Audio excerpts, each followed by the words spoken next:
We're back at 7:43. We've got some big news out of SeaWorld this morning. It's a big deal. The park says it's going to stop breeding its iconic killer whales. NBC News investigative correspondent Ronan Farrow sat down with that company's CEO. Ronan, good morning to you. Good to see you guys. A pretty big story, as you say, in the animal rights world. It comes after years of controversy about SeaWorld's treatment of these killer whales. The company saying this is a major transition, but as we learned, it may still leave critics with plenty of questions. Orca killer whales, the face of a classic American tourism destination, SeaWorld. But that may be changing. What we're announcing is the end of our orca breeding. The company's hoping this will end years of criticism over the treatment of its captive orcas, and several people killed by them. What happened to her really could have happened to anyone.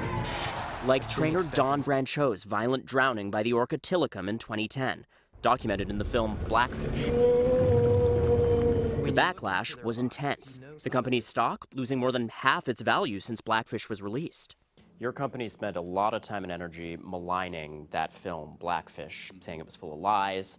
Is this an admission that they were right? I would never admit that the care of our animals was poor. There are a lot of factors that have changed people's opinions. Film is one of them. Outraged critics disagreed. They're relegated to what would be the equivalent of us living in bathtubs. So don't believe what PETA and Blackfish are saying. SeaWorld has already pledged not to capture wild orcas. But today is the first time they're promising not to breed new killer whales. But there's a catch. In 20 years, will there be zero whales? It just depends on how long they live, right? And we have one whale today that's 42 years old. We have one whale that's just, hasn't been born yet. So you still have new orca shows launching in the coming years? Well, we call them orca encounters because we're going to eliminate the more theatrical elements. Former SeaWorld trainer Sam Berg has said that isn't enough. It doesn't sound like they're actually phasing out their killer whale shows at all. SeaWorld says it has to keep the orcas because they were born in captivity and never learned to live in the wild.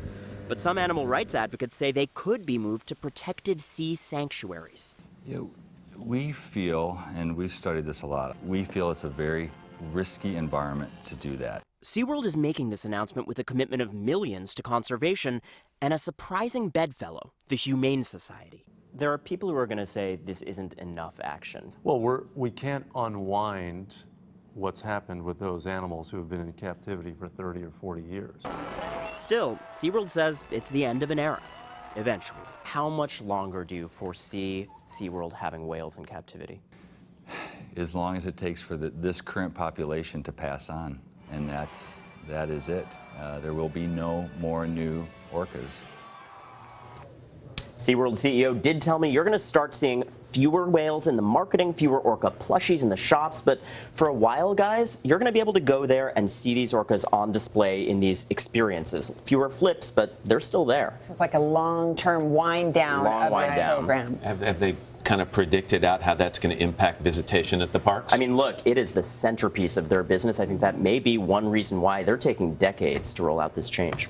Okay, Ronan, thank you. Appreciate it. Hello, Today fans. Thanks for checking out our YouTube channel. Subscribe by clicking that button down there and click on any of the videos over here to watch the latest interviews, show highlights, and digital exclusives.